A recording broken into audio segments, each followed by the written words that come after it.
In the end, it is not only what we do, but how we do it. Whatever we do, we must act with honesty and with integrity. And regardless of your chosen career, you're only as good as your word.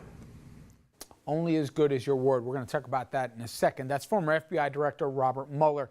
He, of course, is now the independent counsel for the Russia probe, which makes him one of Washington's most powerful people.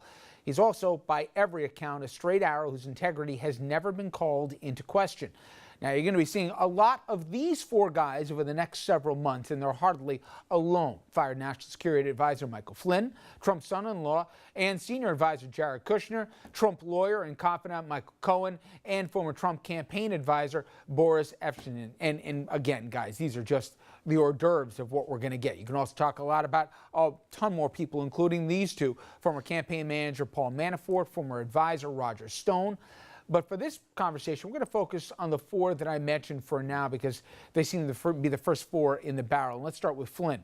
We know he's taken the fifth, and he's also asked for immunity in exchange for testimony. A request at this point's been denied by both House, Senate, as well as the probe by the FBI. Now, sources say Flynn has agreed to provide documents requested by the Senate Intelligence Committee. That's in response to subpoenas from said committee. As we know, Flynn has also been accused of lying about his contact with the Russians and money that he received from the Russians. He's one of the central people in this whole mess. And so lately, does it seem, is Jared Kushner. We know he's the focus of the probe, and we know about the report that he tried to set up communications with Moscow without American intelligence knowing, intentionally setting up, in effect, a byway for that. All that happened during the transition while he was a private citizen. Plus, he reportedly failed to disclose another contact with the Russians before he entered the White House. He had 3 such meetings. It's been said that there are as many as 18 of such between Trump associates and the Russians that were never disclosed. Don't forget about the Russian bank. And to me, this is where I think we're going to find a lot of connecting dots. Kushner met with the head of a Russian government-owned bank. It's known here as VEB. The bank also under U.S. sanctions over Russian invasions of the Ukraine and reportedly for laundering money for the Russian mob. Then there's Michael Cohen. Senate and House investigators, they're asking him to provide information about any contact he had with the Russians. To this point, he's declined. Now he has been subpoenaed. Cohen has also helped propose a peace deal between Ukraine and Russia that would allow President Trump to lift sanctions on Russia and his wife, Ukrainian. None of that illegal, of course, but it does add to the growing questions about his ties to Russia. Cohen is considered one of Trump's closest confidants, so he could become a household name sooner than later. Plus, there's Boris Epshteyn. He was in the White House communications office after working for the campaign. He's also received a request for information from Congress. Now they want him to testify. His attorney says they're cooperating and asking questions before responding. I want to bring in our legal panel here to help us attempt to unpack all this. Bill Aronwald, defense attorney, former assistant U.S. attorney. Doug Von Oys, founding partner of Carson Von Oys, focusing on corporate misconduct and selected by the Legal 500, one of the most influential trial lawyers in the country. Mayo Bartlett, attorney at the law offices of Mayo Bartlett PLC and a former chief of the Bias Crimes Unit at the Westchester County DA's office. Guys, as always, thank you. And Bill helped separate this because a lot of people thought Jim Comey wasn't going to testify because it could compromise the criminal investigation that we're now going to see on the part of Bob Mueller. However, we know that he is going to testify now. This at the same time that the House and Senate, respectively, are doing their concurrent investigations. They're asking for documents. Will this come under one common umbrella sooner than later, or will people go off in their own directions? And if we bring it back to what we saw with Oliver North, when you have these things, it makes it harder to get a criminal investigation, even if you prove your case, if in effect Congress gets involved. Well, there's a lot of moving parts. You know, we're talking about politics, let's not forget that. So, I mean, I think the answer to your question is I don't see the 3 different investigations being merged into one under one umbrella. Would Mueller want it if he could? I don't think Mueller wants any interference from anybody. He wants to be able to, run the show the way he wants to run it without interference. And I think the more distance he has from any political groups, the more independence he can have and assert. Explain for the audience who has subpoena power of these investigative bodies, who can be compelled to testify, who has to produce documents, who doesn't, who's doing the asking, and who has to do the delivery. Well, first of all, Congress has the inherent power to issue subpoenas in connection with any congressional investigation. But Mueller, who is going to be acting as a pseudo attorney general, if you will, he's going to be working with the FBI. And the one thing we have to remember is the FBI is part of the Justice Department. One of the reasons that there was so much eye raising about when Comey made his public statements is that it is virtually unheard of for the director of the FBI to ever make any public comments concerning any ongoing investigation. Those statements are deferred to the Attorney General. Now, in this case, Loretta Lynch had recused herself, and she had said that she was going to rely on whatever recommendation was made by the FBI.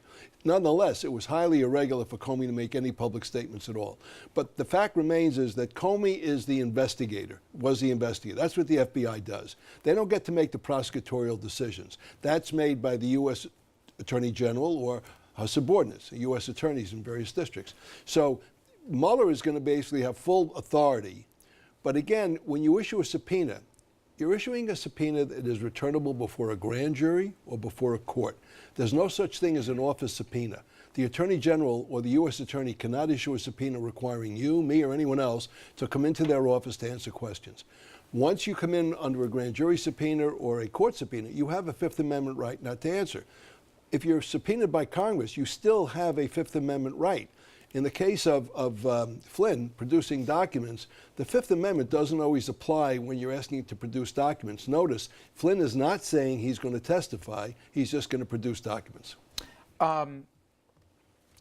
As attorneys, everybody, I'm sure, I know for a fact, you guys have had tough cases and sometimes really difficult cases.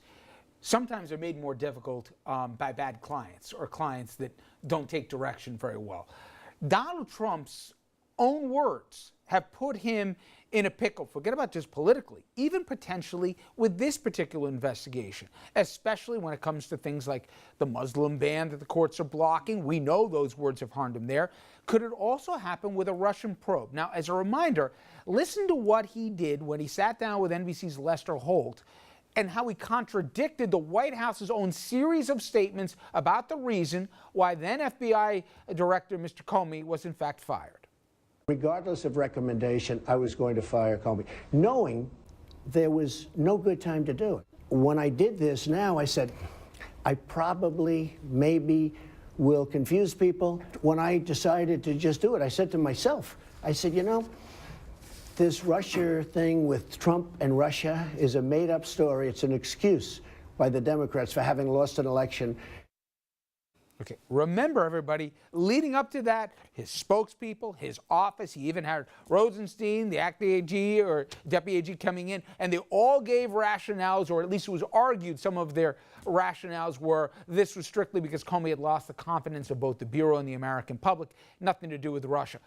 President then contradicted them all when he did both that interview. He also sent out this tweet that could also come back to haunt him, as nobody was even talking about audio tapes until he pressed send. Here it is, quote, James Comey better hope that there are no tapes of our conversation before he starts leaking to the press. Listen, I'm not attempting to go on the road, Doug, right here of obstruction. Okay, a lot of people, though, are saying, given what Mr. Comey may or might not say about whether he was told to table an investigation, whether or not he was asked for loyalty pledges, whatever. But if you have a client who can't stop tweeting, can't stop talking, can't stop contradicting the rationales and everything else, it's not just good TV. I would think that's going to certainly impact the investigation.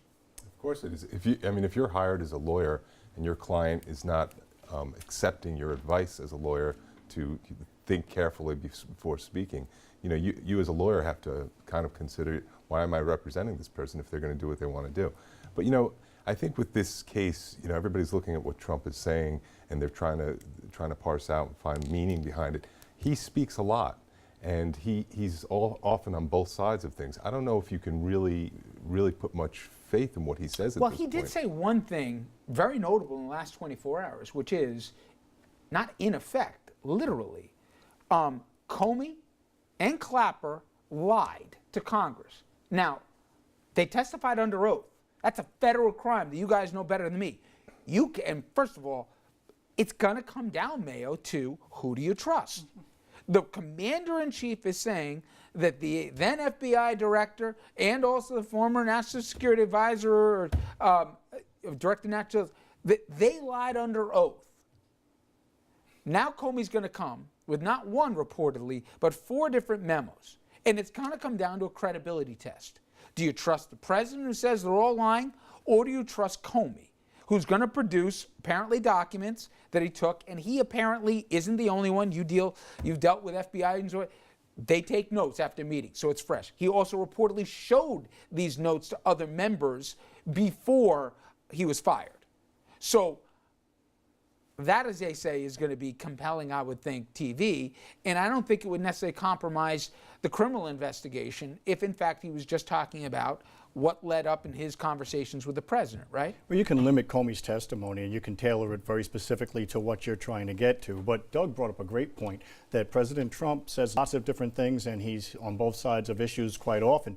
Normally, I mean, it's not necessarily out of the realm of what you get from most politicians. However, when you're talking about credibility, if you're contradicting yourself, then it really diminishes your credibility across the board. And ultimately, you may end up with a trier of fact, whether that's Congress, whether that's a jury, whatever it ends up being. But they're going to be asked to determine the credibility of what you're saying. So if you are contradicting yourself and Comey's not, and he has taken notes, and presumably without the understanding that he was going to be fired, those notes are going to carry, in my mind, a lot more water. To me, and I know we're heavy, so really briefly, Bill, I think this comes down to, at the end of the day, what I've always said about the Russians is follow the money, okay? We've never seen the tax returns to this point.